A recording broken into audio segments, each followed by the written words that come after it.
Welcome gamers to another One Piece Bounty Rush video. So in today's video we're going to be looking at the best characters in Bounty Rush as well as a tier list down the line. Before we start off things, I just want to address the global environment first, because we know like most of the global players like to run attackers or the new established EXs, which at the moment is like Gear 5 Luffy and Onigashima Kid and Law. So I think this is going to be an interesting one before the 5th anniversary EXs come along and everything. And it's mostly these types of units that change their rankings mostly, because the BF units, they do have places, but people don't use them more than enough to show that they deserve those spots. But you're gonna see that these BFs, bounty festivals that are placed in this list, they do deserve this spot. So we're going to be jumping in right now. So the one we got on number 15 is the King of the Pirates, Goldie Roger. So he has had a comeback for sure. He wouldn't be anywhere near the top 15 characters actually, but with how Gear 5 Luffy and the Onigashima Kid Law are defense buff units, he gets 30% extra damage increase, and he can build up the attack buff, which completely counters them heavily. So he is a definitely good unit in the meta, and a lot of people are using him. So it's shown that he, deserves the spot as number 15. He just needs to be a little bit more tankier, have something against the nullification of status and a skill 2 nullifying knockback and maybe the push back effect. Other than that, this is like a great number 15. He has a lot of strengths against a lot of the meta characters, like the Fullmetal Shanks can do well now because there's less big mums. Even big mum, you can, once you stack, because your sniping comes out away, you can deal a lot of destructive damage. And Hybrid Kite, of course, you just don't need to get heal blocked, then you're good.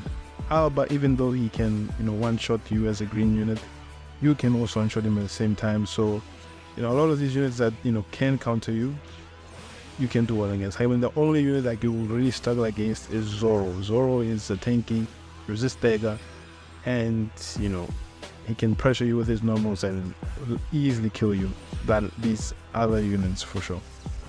And the 30% heal he gets whenever he gets a certain amount of damage, it's pretty good. It kept him alive for quite a while, and he's always coming back to the meta.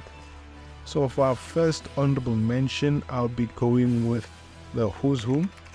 So Who's Who is a great character in the meta because of he's able to be good against the most strongest EX, arguably the Gear 5 Luffy, Straw Hat Killer, and he's able to deal out a substantial amount of damage.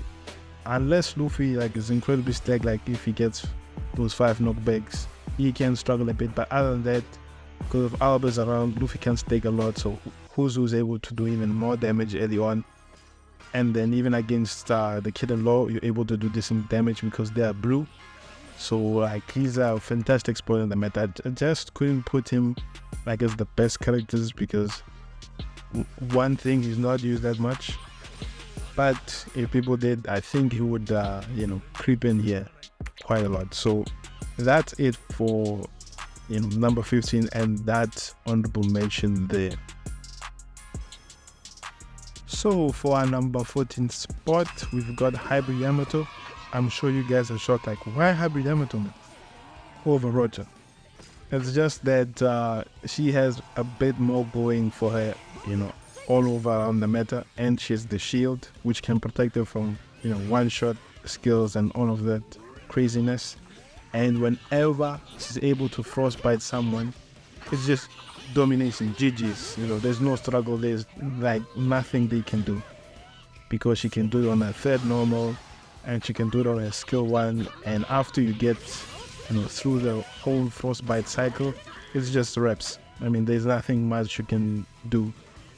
Units like Garp, they get melted, and any units without any status notification, or once they drop below the 50%, like the Gear 5 Luffy and the low portion of Onigashima Kid and Law, they just get incinerated with that frostbite. So she's pretty good. Her only heal, unfortunately, is that she gets it on team boost, which sucks. I don't like that at all about her. But she got decent traits and all of that, crazy stuff. I'm surprised that for an EX attacker, she does not have any attack buff. Zoro has a potential to get an attack buff when he uses the Astro and changes the color. Roger, Filmred Shanks, EX Luffy, the Blue Shanks, like almost all these EX attackers, even Akainu, they have an attack buff. But she just has the Frostbite and damage increase in her traits. So that kind of sucks, because that actually, you can see why people like underrate it, and it holds her back from being able to lower like Gear 5 Luffy and Onigashima Kid defense buffs lower, so that she can damage them pretty well.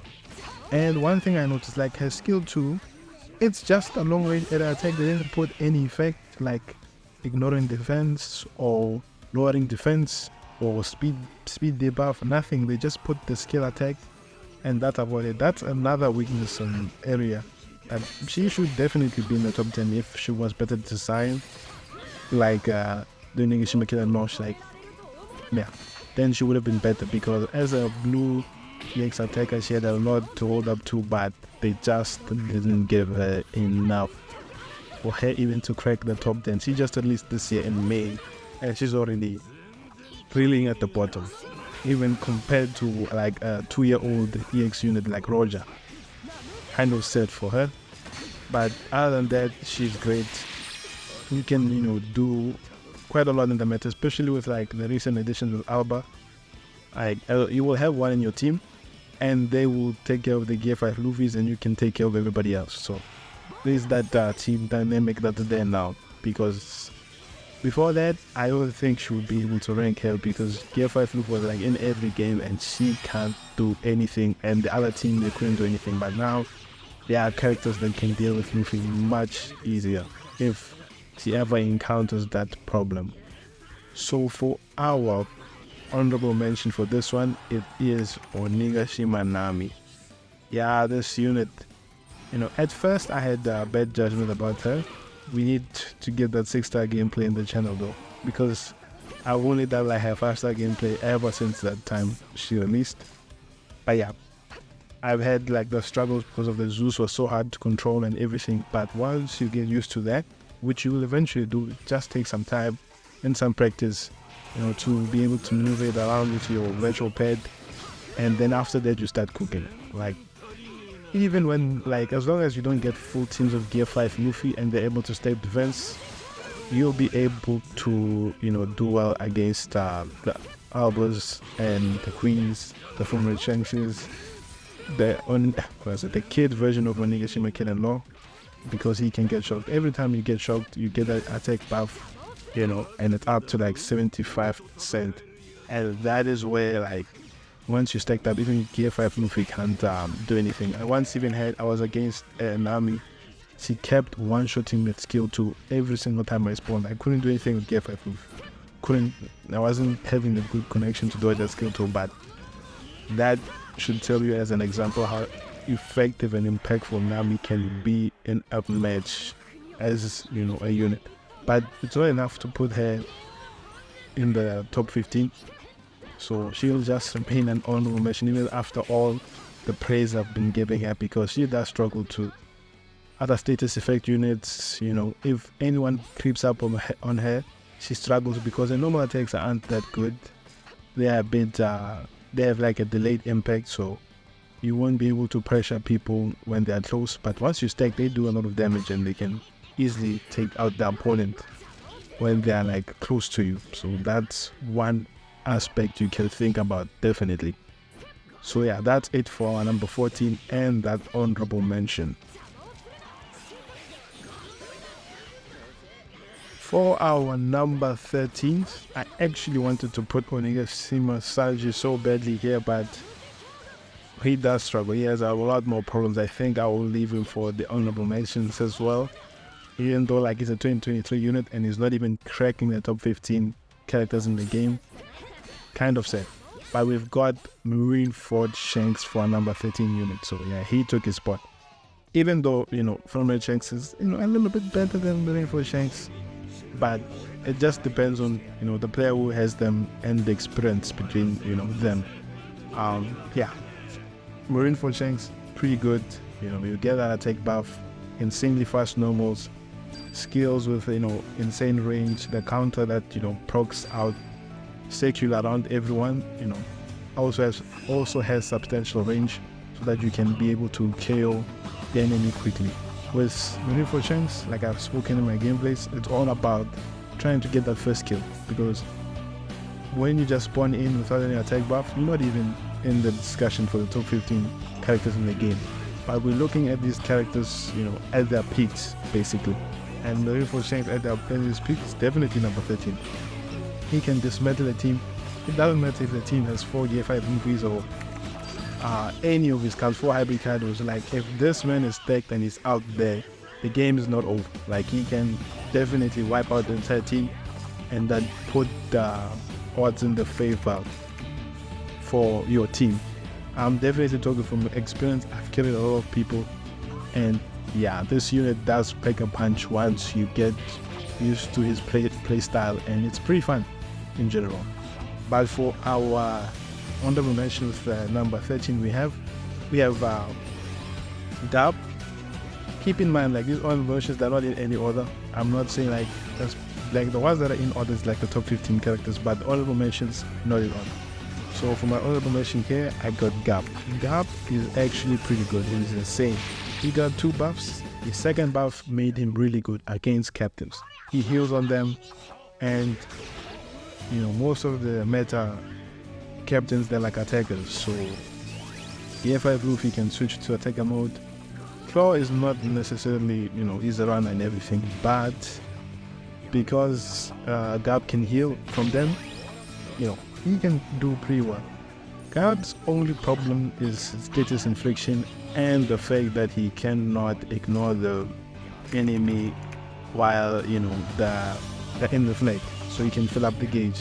These are his only 2 problems, but status infliction more so because against the low version of Onigashima Kid and Law, you get heal blocked.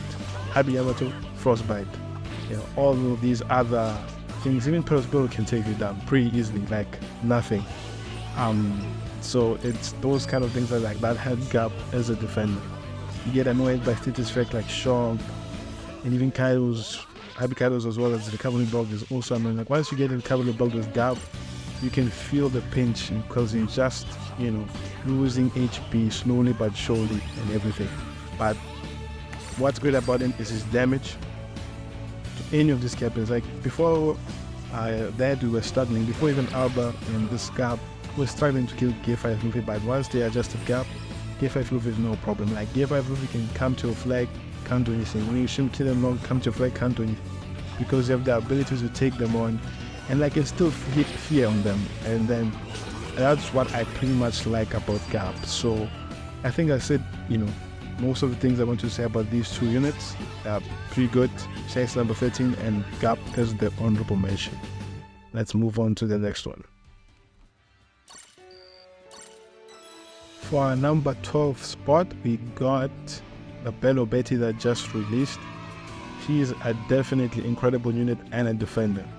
Like, people are still probably downplaying her right now, but I've seen her in league battles how she's able to even shut down the top characters of the game, like Kill and Law on Gear 5 Luffy, from winning the game. That's because she's there, able to buff the allies, able to even buff herself. Like, even if the allies, they are garbage, she can actually hold her own regardless of their impact or not.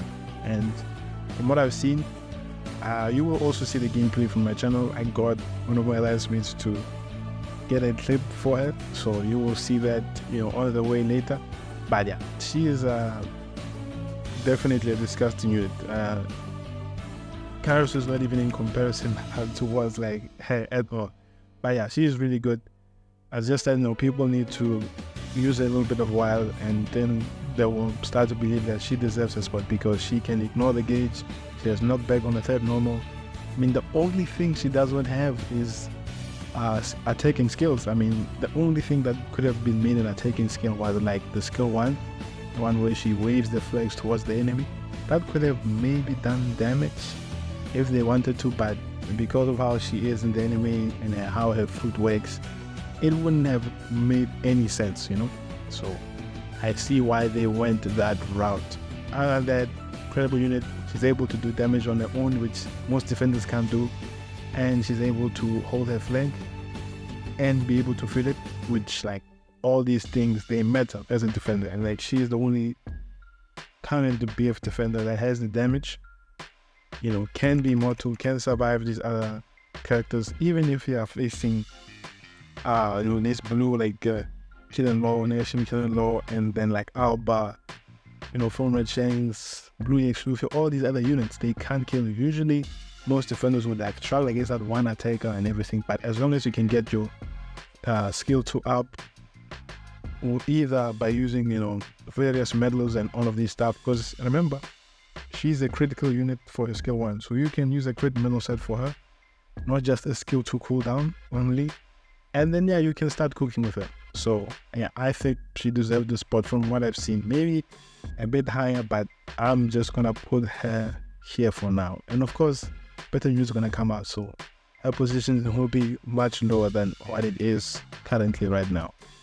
And for my honorable mention at number 12 with Bello Betty, I put Hody Jones. Yeah, Hody Jones, underrated. No one's even using him anymore, but he's still a good character. A big counter to Devil Fruit users. He's able to, you know, hold his own with his drug state. But the problem is that, you know, they are trying to release units that are able to move him out of his drug state, like the new Opbr. Just like Big Mom and Zoro, he is also part of the club that can hit Hody's drug state. But the thing is, Hody can still one-shot Opbr because Opbr's not that tanky. As long as Opbr does not have his dodges, you can still, you know, do something about that. And then, you know, you drag up, skill 2, drag up, skill 2, that's how he plays. Even though he's not like the most efficient runner in terms of capping and all of these other stuff, but getting rid of enemies and, you know, capping that frame without any frustration, that's what he's capable of doing, and, you know, helping that team do well against Devil Fruit users. So I think he deserves a spot in the honorable mentions. So that's it for our number 12 and the honorable mention. Let's move on to the next one.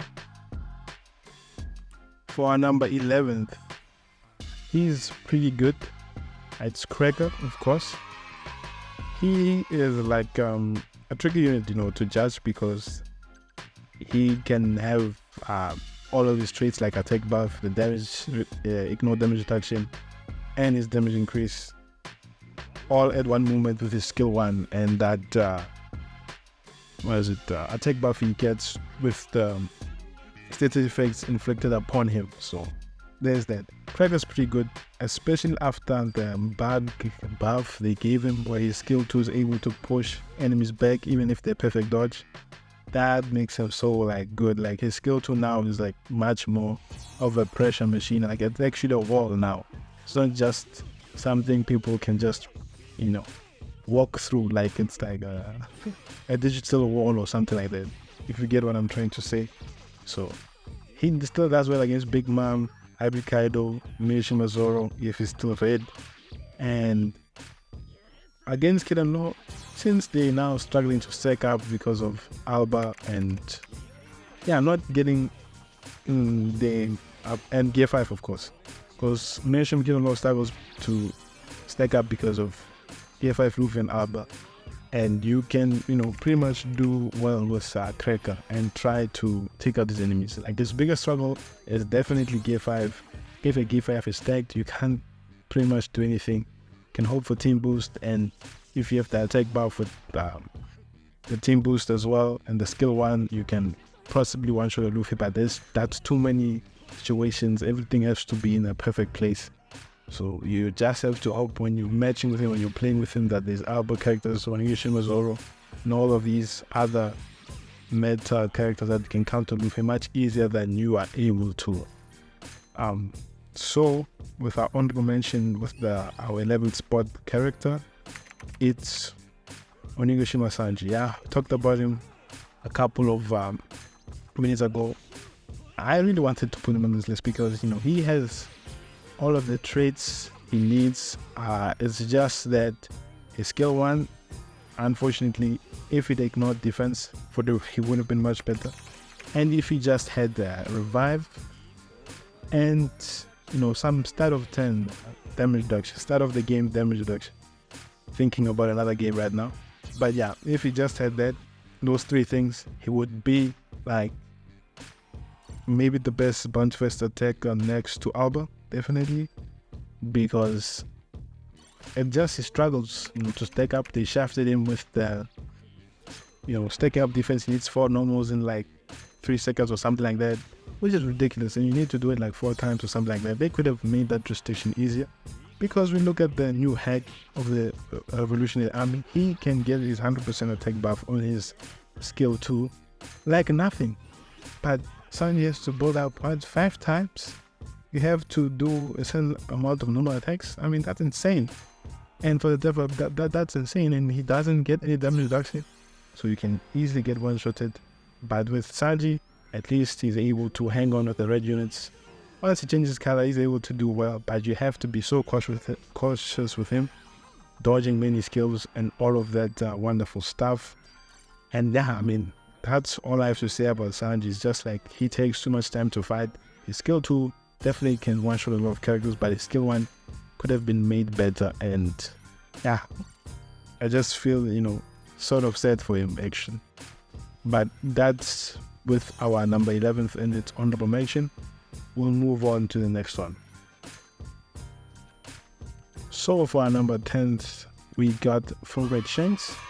He's still pretty good, but he definitely struggles against a lot of these other meta units. I unfortunately found 9 better characters than him, sadly. But he still gets the attack buff from the knockbacks. But there's a lot of defenders like G5 Luffy and the Big Mom that when their gauge is full up to a certain amount, they can't get knockbacks. So Shanks cannot get that stack that he needs. But that's not his actual problem. His actual problem is that Bandai keeps releasing these characters that can remove the states, which had a lot of units that even worse than Fulbright Shanks. He's still able to survive because his broken traits, his skills, and all of that. But without that, he would have been instantly removed from these top 15 or even 30 characters in Bounce Rush. But because he ignores damage reduction on skill 1, the skills are spammable. Skill 2 gets cooldown. Skill 1 is like 10 seconds cooldown when you combine it with all the medals and everything like that. And once you get stacked, it's like a one-shot skill to anyone. It doesn't matter whether you're a defender with a G5 proof or whether you're on Onigashima Weekend of Law. If it's 100% attack and ignore damage reduction, that's a one-shot on almost anybody in the game without team boost, which is quite insane, definitely. But yeah, it's just that he's in hard times, and even if you try to play smart and all of that other stuff, you can just get one-shotted and obliterated from nowhere. With Albu's teleportation, we know how it is. G5 Luffy's Badgering Gun, the Carbonary Abuse, Sing Sing, all of these other things can happen to you now as Fulbright Shanks. It's just unfortunate. So for the last honorable mention I got with Fulbright Shanks is the Blue EX Luffy. The Blue EX Luffy, I mean, you can't put him in the top 15, even though he could be there. It's just that everyone's using G5 Luffy. And you know what that means. If everyone's using G5 Luffy, no one can use Blue EX Luffy. So he has to fall down there. And he has also a lot of problems. And the fact that he's very squishy. Just like Alb and all these other attackers. He can definitely one-shot because his skills ignore defense and all of that lovely stuff. And he can get rapid attack buff because he gets his attack buff every hit he puts on the enemy. But with all this aggression, he still struggles with just trying to keep up with the meta and people, being able to take him out of his skills, because his multi-hit skill leaves him vulnerable for attacks and all of that stuff. And it just kind of sucks, and it is sad, to be honest. But he'll definitely get buffed maybe 2 years or 3 years down the line. because the EX units are definitely getting buffed now, main anniversary. Hope we can see that again. We'll see if it's something that happens on a regular. But yeah, that's all I have to say about the 10th spot, and it's on the last honorable mention. After that, we just going with 9th, 10th, and all of that. So let's move on to the next one. For number 9, I got Cyber Queen. Cyber Queen, the way he's designed, he is definitely meta reliant, because the top of the unit is now like Gear 5 Luffy and Onigashima Kid and Law defensive buff oriented units. Traits quite help him, so that he's able to cap, with his invisibility once he gets knocked back and all of that. But once these two characters, fall off, and now it starts to become a damage reduction meta, he will just like instantly, evaporate and disappear from this list like nothing ever happened. But for now, he's number 9. He deserves the spot. Counters Gear 5 Luffy like just efficiently. You can get the flag from him like he's nothing basically, and be able to tank him and all of that. I mean, the only quarrels I have with this Cyber Queen is that they put his 50% damage reduction on defense buff only. They should have put on parameter boosted, like I said on the Cyber Queen video I had like earlier on, that they could have made, because Opbr has, so he gets that attack buff when he gets our parameter boost, and he gets that 50% damage increase on someone who has a defense buff. So they could have done the same thing with Queen. He gets a damage reduction when he gets hit by someone with a parameter boosted, and then the other traits when there's like a defense buff like the healing and all of that. So that's what they could have done with Queen. And the other problem, like when you compare him with Opbr has a way to remove status effects, while Cyber Queen doesn't. I mean, what aren't they supposed to put them on equal footing, in terms of design? But they didn't. So that's one thing he also has a problem with. Status effects, they quite help him, like when you are versus against Gear 5 Luffy, the Kamlari sniping everywhere, and it's quite annoying because it's a bit difficult to dodge from the flag, because there's like a little bit of a freeze frame where you click the dodge, it doesn't reflect immediately, so sometimes you can struggle to get a perfect dodge. It's mostly connection based, definitely, but not everyone has perfect connection, not everyone has 5-star units and all of that, or 6-star units. So I'm just putting out there, but yeah, he deserves number 9 because his win rate is still pretty high, especially in this meta. Like when there's a Queen rolling around, you are for sure going to lose the game, because someone is going to knock him back. You're gonna keep that flag lovely, and then you're gonna be surprised. You were once 3-2 and now it's 2-3, just like that. Even if the Queen is like bottom flag, who cares? He won the game, guys. So that's one thing I want to say, like why he deserves the spot over Funroid Shanks. Even though Funroid Shanks, can keep healing and all of that, it doesn't matter. Like Cyber Queen, definitely him on this resort. He does struggle against characters that can heal with percentage based, like Happy Yamato, Nigashima Zoro, Big Mom, if he flames Queen, and he can't kill them basically. So that is a power of it. So it makes it hard for him to take the flag from them. So that's one thing I have to say. And I think that's it for Queen. I hope you guys are agreeing with my list so far and everything like that. So let's move on to the next one. For the number 8, I got Onigashima Zuma. I'm sure you guys are going to be surprised, but if I could put him lower, there's so many people high rate him, but I know, like I've seen some higher tier level of Zoro users. Yeah, they can be good, definitely. But this unit is, as an attacker, is just not him in terms of the damage, the one-shot capability. But he is, because of his fixed damage he can do on his perfect dodge, and once he's able to get that 4 consecutive sword slashes, he gets a 10% fixed damage. That's what I think keeps him viable and able to cook the enemy, because it does stick with his skill 2, because that skill 2 is multiple hit. The reason why it's able to one-shot enemies that can even tank it is because of its fixed damage. For every 4 hits you get, in 3 seconds you get 10% fixed damage. You can wipe out a lot of enemies. You can't tank the Usher if all the hits land, because you will get a lot of like fixed damage, and if you can't heal from that, it's GG. But there are units that can heal, and the units that can heal is like Big Mom, definitely, and Zoro does struggle against Big Mom, Hybrid Kaido, and the people who have heal block, definitely. Big Mom more so like once Big Mom outflames Zoro, Zoro cannot deal that much damage and he keeps healing. At fixed damage doesn't matter because Big Mom can just eat through it, so he does kind of struggle. His skill 1 I think is like really good, low range, can get a lot of people with guard if they don't see it coming. But like Zoro just lacks a one-shot skill. Like if he skill 2, could get that tech buff, not just when he changed color, but every time he used skill 2, he would have been much better. But he only gets that attack buff when he changes color, which is a problem.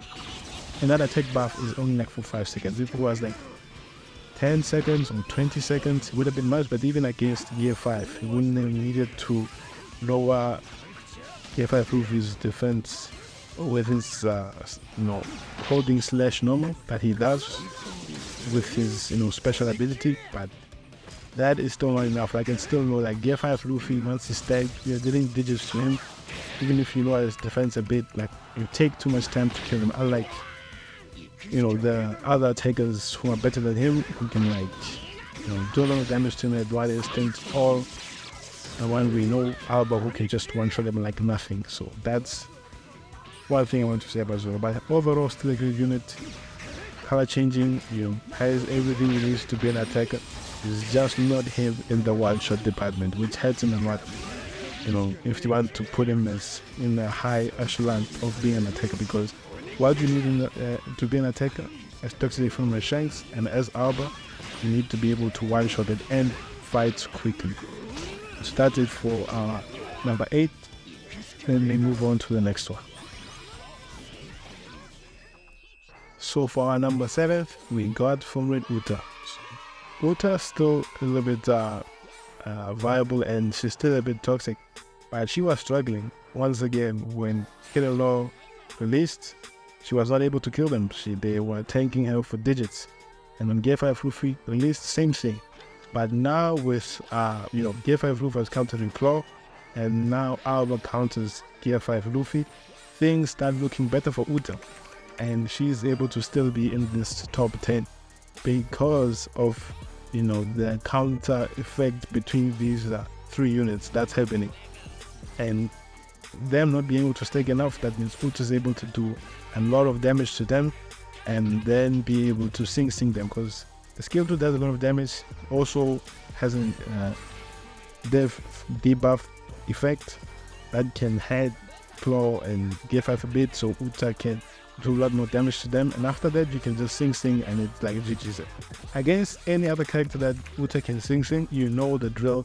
She just cooks them up, and they can't do much to her, especially when that player really knows how to use Uta. So that's it for the number 7 spot right there. So for our number 6 spot, we got the King, not the Opbr version, but the Red Runner King. He's still pretty good. I was thinking I wanted to put Uta above her because King does struggle a lot more against the meta characters, but because King is a runner and he's still pretty good, I decided to still put King over Uta. So King is still really good, able to clutch for egg, but now you need to be cautious about him, because when you're using skill 2, you're vulnerable to anything, and everyone knows that you're just a sitting duck when you're using skill 2. But that skill can do a lot of damage, like if you pace it quite well, and you can still one-shot a lot of attackers. But for Gear 5 Luffy, you're now doing digits to him. Big Mom, even though she's still there, but you're able to do damage there, but your fight takes long against her. But most of the problem is Gear 5 Luffy and Kill and Law. They just really hurts King, and King cannot do that much damage to them because of the defense buff. The only like good skill that's keeping King relevant is that skill 1, the 40% fixed damage skill basically. So it's pretty well good, and all of these other stuff like King's skill 2 right now is like mostly used for escaping and running really fast across treasures, keeping pressure, rolling those gauges, and making people not refill their flags so that you can come back and just keep running around like a red movement, and then you'll be able to do good with King. So that's how King works, and he's basically able to do that job pretty well and effectively. So yeah, I still like him. Like, people have been using him for over a year. I've decreased my usage on him because yeah, he's just too easy to use and all of that wonderful stuff. So that's it for my number 6. I mean, this King is still good even after almost a year. Well, it is a year, definitely. I think at the end of this month it will be a year. So let's move on to the next ranking. And I'm sure the list is getting predictable right now, because for our number 5 we have Opbr. So Opbr definitely deserves the spot. He is so destructive.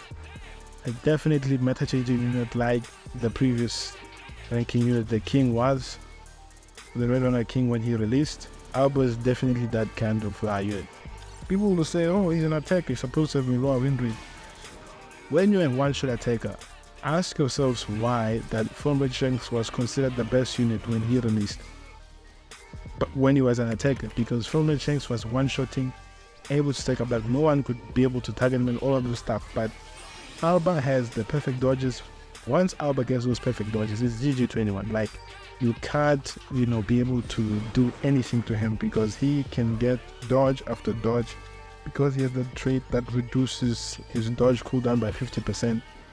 So disgusting. And he's able to remove status effects with his dodge, so he can still heal, he can still do all of that crazy stuff, and the damage is insane. Like, he's one-shotting every single character, like no one is able to survive. I think the character that maybe Opbr can struggle against, but in terms of not being able to kill, is like Benobit. Other than that, everyone is getting roasted by this character.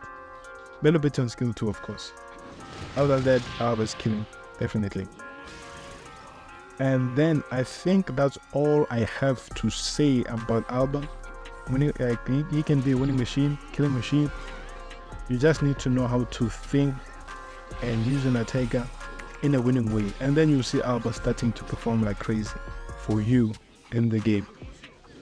Hope you agree, like, he deserves a spot. But now the list is starting to become predictable because there's only like a couple of minutes left. So let's discuss about them, and so that we can get to the end of this video. For our number 4, we got Hybrid Kaido. I think in my last Tierlist video, he was maybe number 4 or number 3. He didn't even move much. Yeah, he's still a disgusting runner for sure, definitely. Like, they are better to go to skill 1, the furthest flag, and not like Sasaki, who goes to the closest flag, which is usually inhabited by many enemies and really slow and all of that. Kaido is still really fast and all of that. But you cannot be as branded as you want to be, because if you teleport at the beginning of the game to Gear 5 Luffy, you expect, or even Big Mom, they're expecting you, so they'll throw out a skill, boom, and then you just get wiped, whatever comes to your way. So with Kaido, you need to be a little bit more tactical, strategical. You have a little bit of a red movement, and then you'll be able to do good. So skill 2, the heal block, with the normals, the heal block, you get damage increase from the heal block. So, and everyone still be able to heal block, and he still has that ability to remove status effect and heal block units. So that's one thing you need to consider when it comes to Hybrid Kaido. Is what makes him so good is that his normals are really, if not the best ones in the game. Like, the pressure they hold, they can, even if you nullify stagger, like Kaido can pressure you through that. So that's quite rare for a unit to do. That just shows how good Hybrid Kaido's normal attacks can be. Yeah, I think that's all I need to say about him. He definitely deserves this spot as number 4. I don't think he can go higher. because not only is it's still a 2023 unit, but he does struggle against a lot of these meta units like Albert, definitely Utan, all of these other stuff. But him being a runner, teleporting, able to put pressure just like the Red Warrior King, he deserves this spot for sure. Let's move on to the next one. So for our number 3, we got the Onigashima Big Mom, the Lin, of course. She is disgusting. Even after almost a year, you can feel her impact and how she's able to torture us with her bonbons and amaze our whole. Quite disgusting, but yeah, as a defender, she's still solid. She's still able to hold her own, even if Gear 5 is there. The Kid-in-Law, she does struggle a bit more than Gear 5, but even so, like head trades, tag buff, and the healing, I mean, the only weakness she has is like she can't nullify status effects like Gear 5. Yeah, but other than that, she's incredibly powerful, and now I'm pretty sure you know who 2 and 1 definitely it's getting to that point. But that's all I need to say about Big Mom. She's able to take care of everyone on this list, everyone on the meta, and like if you're really good with Big Mom, you will show demons to everyone, bro. I'll tell you, like she is still disgusting, and definitely you can get top 10. I mean, even in champion is a bit tricky because it just depends on time and whether you're willing to sacrifice some money to get it and all of that. But yeah, let's move on to the next ranking. So for our number 2, we got Kid and Law. So with Kid and Law, they're discussing, like, you know, I don't, because other people's list, the Kid and Law is like the best unit, but the thing is with Global, right, it's hard to argue them as the best unit because a lot of people know how to use them. Like, I've matched against various Kid and Laws, but they don't know how to bring out their full potential, definitely, because they need, you know, a lot of like thinking, you know, switching, using the right skills, using the right, you know, law Kid at the different times, because sometimes you could be using Kid and when he's like at a disadvantage, so you're wasting time. Sometimes you could be fighting, because sometimes with these runners, you can forget that you're running. That can be a problem. But other than that, they're well rounded. Like the only thing that they're missing is attack buff. Other than that, they are like really have everything from both characters, of course. You just need to be able to switch, you know, towards them, spam your skills, ignore the flag, and you'll be able to do good. I mean, the only threat to use like Gear 5 Luffy, definitely, because the only skill that can hurt Gear 5 Luffy and Mud is Kid Skill 1. And without that, you need Team Boost to hurt Gear 5 Luffy with your other skills. That's one thing to consider. So that's it for our number 2. But before we jump into that, I just want to say something, address before we jump into number 1. Just something about the 500 subscribers. So my aim, guys, is that once you get to 1,000 subs, right? And I will open my Discord server to everyone as well. Give away accounts, maybe 2 or 3. We'll see about that when, you know, we get close to those levels. I decided to put on this video because I'm thinking maybe this video will do well in the numbers and the views, so a lot of people will get to hear what I'm trying to say. So hope, you know, we can get to 1,000 subscribers as quick as we can, maybe before the end of the year. We'll see about that. I just post content that you guys, I can prove myself worthy enough for a subscription, and then yeah, we'll, you know, discuss. And then the giveaway, I think, will be held on Discord, you know, because I want to also promote the Discord server so I can invite a lot of people there on my server and, you know, try to bring it to life. So that's all I have to say. And thank you so much for the 500 subs, guys. Much appreciated. I mean, when I literally ran everything on YouTube the moment I started my channel. So coming from 0 to like where I am right now, it's insane. It's insane because I never had an interest or thought I'd be a YouTuber. I just started because, I mean, I was thinking about games and how I would be able to share them and not just play them for myself. And I just thought that YouTube would be, you know, a brilliant platform to share that passion with everyone, and that you know, hobby I have for myself with everyone else. So yeah, let us jump to the next one, the number one, and then we can wrap up this video. So for our number one, we definitely got Gear 5 Roof. I mean, there's a lot of things you can say about this unit, but he's the first class changing unit that can, you know, switch to all classes. The versatility about this unit, you can clear all missions. He is able to do everything for you. You know, you don't need, you know, to think as much, definitely. But the new Opbr, you definitely need to scratch your head a little bit, because he can one-shot you, send you to the respawn over and over again. But the good thing about this thing, even if Opbr can one-shot you, you can come back, kill him with a Bajran gun and all of that. It's just like now Opbr can, you know, take you out and you cannot survive the whole game like how P5 was dominant throughout the game. But being able to fill the gauge with 150%, you know, stay in a defender form if you don't switch. I mean, the only flaw with this unit, right, is that when the gauge is 150 and if you go cap a flag and you go hit the enemy in the enemy flank, you cannot switch back to a defender. This kind of hurts it because you lose out on a lot of damage reduction, you can get knocked back, and that's when the match can change around, and then the other team can start getting advantage because of that weakness he has. Other than that, is a balanced unit, the well-rounded unit, the most broken thing Bender has released so far. But they've managed to counter it with Opbr so easily, like just a month, and he's already struggling, but he still deserves that number one spot, because in global, they are giving you free counters, everyone is always hitting it, everyone's always giving you that defense buff.